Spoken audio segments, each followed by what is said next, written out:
Assalamualaikum everyone, and welcome back to my channel.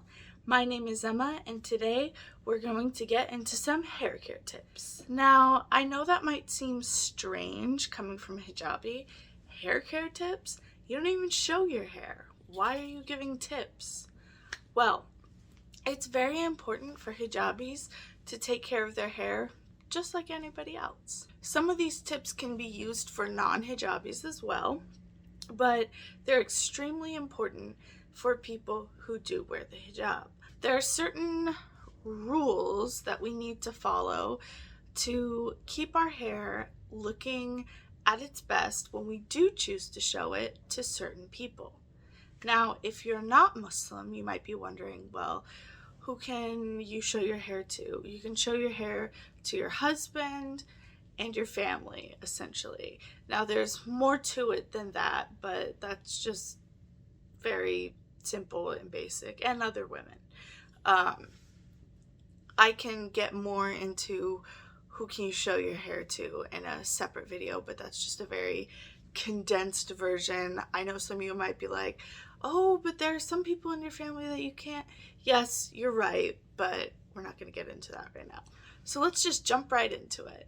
Tip number 1, make sure that you are not pulling your bun super tight. This tip can actually go for both hijabis and non-hijabis, because I know you girls who show your hair like to have that snatched ponytail with no bumps and super tight. I know it's a look. I know it's something you like. And for hijabis, I know that we like to make sure there are no flyaways and everything is tight and secure. But here's the problem. A huge complaint that I hear in the hijabi community is that people are worried about going bald, or at least having a receding hairline. And in fact, I have seen some women saying, oh, I don't want to wear hijab because I'm going to get a receding hairline. Girl, that is not true. The hijab does not cause a receding hairline. What causes the receding hairline is what you are doing with your hair. When you have constant tension on your hair, so when you're pulling it back really tightly, that actually causes breakage. So you're going to start seeing a bunch of breakage at your hairline, and eventually it's going to recede.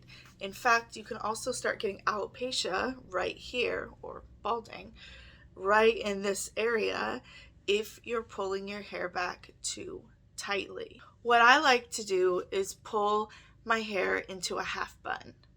Now, I actually had a little example video of how I did my hair. I used this mannequin that I have, and yeah, that was a disaster. We're going for this half ponytail situation, and then, oh, that's my cat, but ow, excuse me,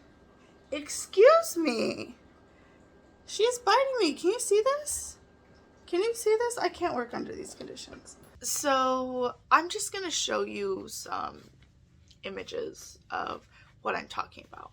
So you're gonna want to pull your hair into a half ponytail. If your hair is super long, my hair is about this length, so I don't really need to worry about doing it. But if you have really long hair, the piece that hangs down from your ponytail, from your half ponytail, you can take that and wrap it around and tuck it into your scrunchie. If you wear your hair like this, your hair will not get pulled at. I personally like to wear my bun low, as you can see, but really it's up to you where you would like to place it. Tip number 2. Pay attention to what kind of hair tie you're using when you're pulling back your hair. You may not think that it matters what kind of hair tie you use, but it actually really matters a lot.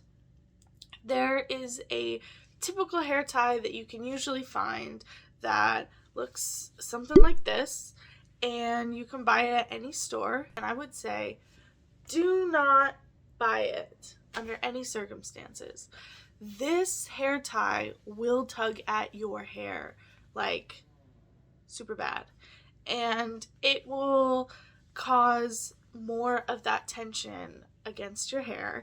And when you take it out, it can actually pull strands of hair out that aren't supposed to be out yet.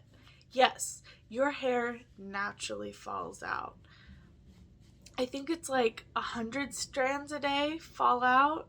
That actually sounds like a lot. Maybe it's not that much. I'll put up on screen how many strands fall out per day, but it's a lot. And so when you take your hair tie out, you might be thinking, oh, all this hair is just the natural stuff that falls out. But actually, those ones can pull out healthy hairs that should still be there. So do not get them. Instead, you can get coil hair ties or scrunchies. I personally use the coil hair ties the most, but I do like a good scrunchie. I actually only have one. My sister gave it to me. But anyway, I do like a good scrunchie, but I do prefer the coil hair tie. There's no real reason why. It's just my preference. Try both out, see which one you like. They are both very gentle on the hair. And no, you're not going to get that snatched, smooth, sleek ponytail that you would if you were using one of those really tight elastic hair ties. But that's not what we're going for. We don't want that. Tip number 3, pay attention to how you're washing your hair. Now, that sounds a little weird, right? Like, everyone knows how to wash their hair.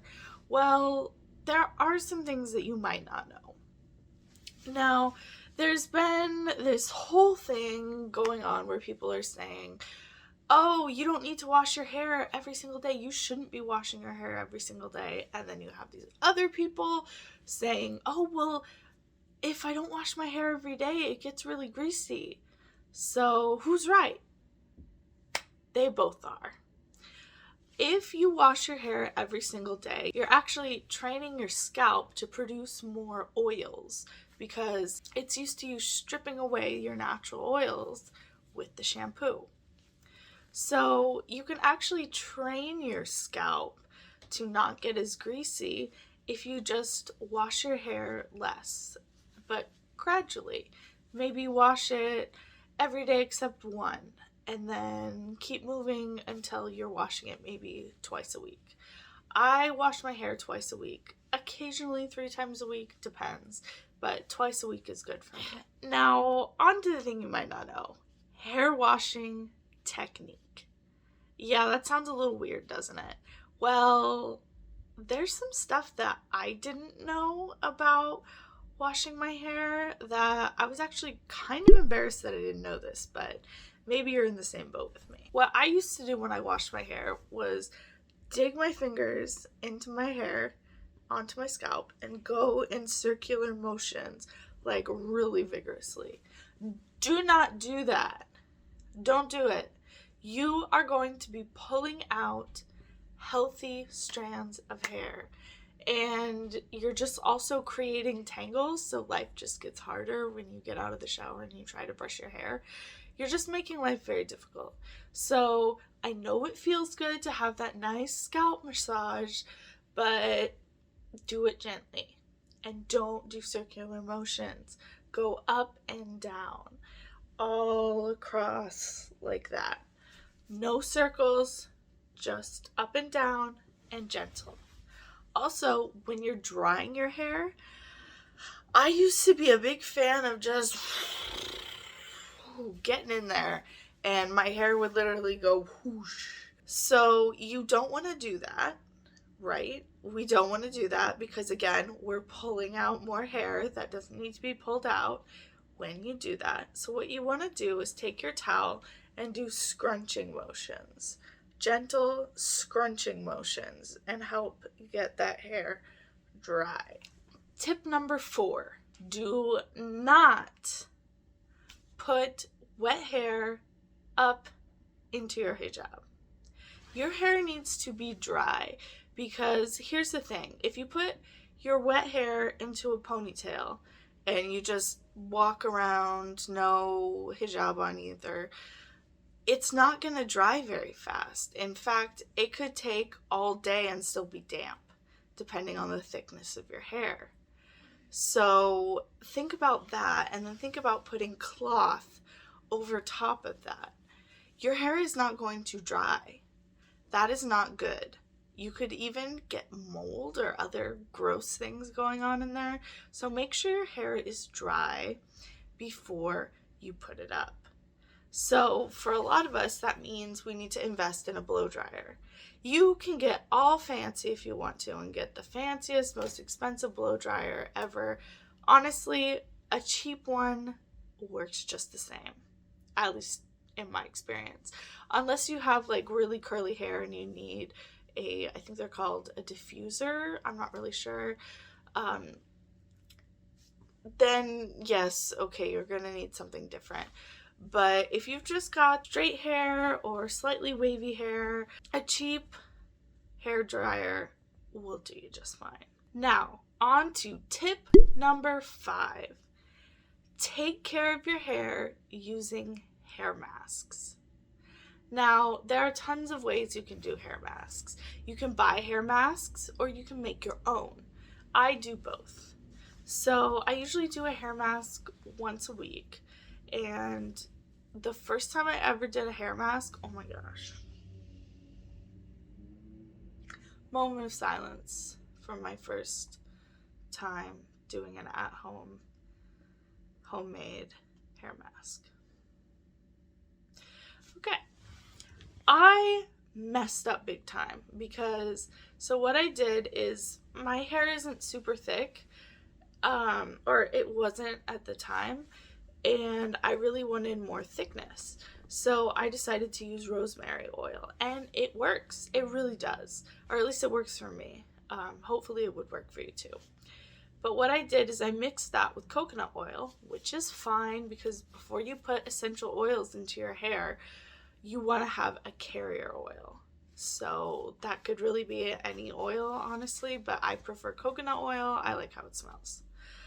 But I used way too much because I thought, oh, I need to get it everywhere. No, past Emma. No, you did not. You just needed to get it on your scalp.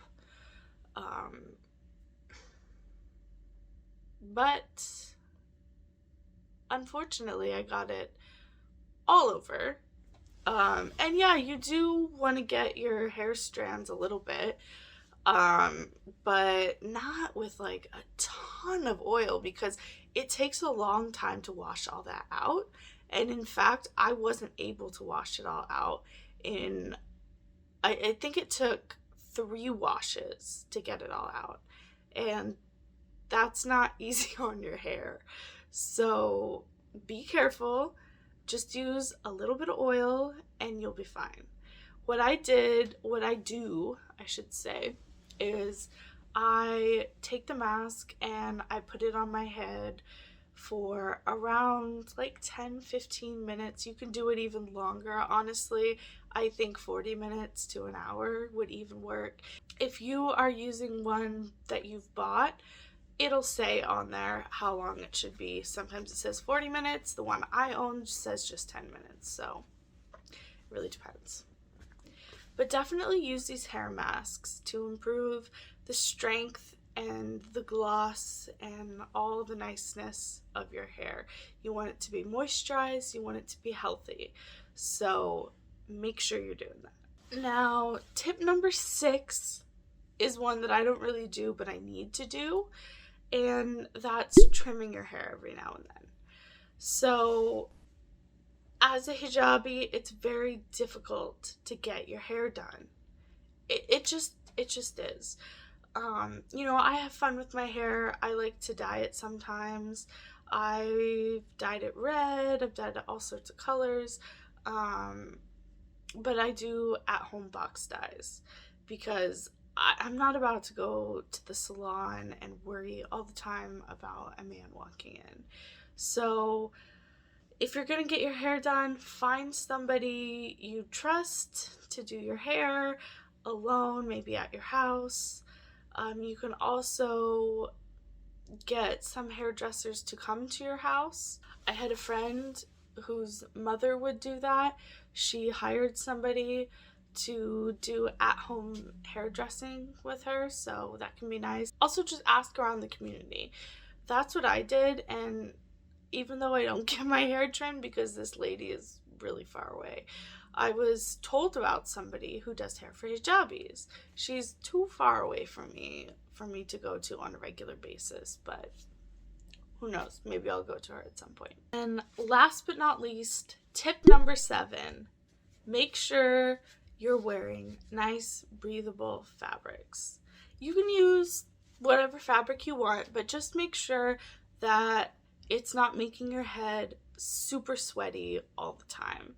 Everybody responds to different fabrics in a different way.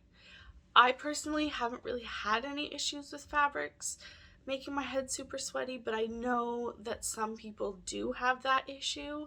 So if you're finding that a certain material is making you feel like really warm and really sweaty, just steer clear of that fabric or just wear it every now and then. I hope these tips helped you out. I hope you learned something new that you can carry on into your daily life. If you want to follow me on Instagram, you can find me right here. I have been posting a little bit more often. I'm really going to try and up my Instagram game, guys. So follow me there, cheer me on, try to help me post more often. As always, if you could like this video, that would be great. It really helps the channel out. If you haven't subscribed, go ahead and do so. And if you've got any questions, comments, or snide remarks, put them in the comment section down below. All right, have a great day. Bye.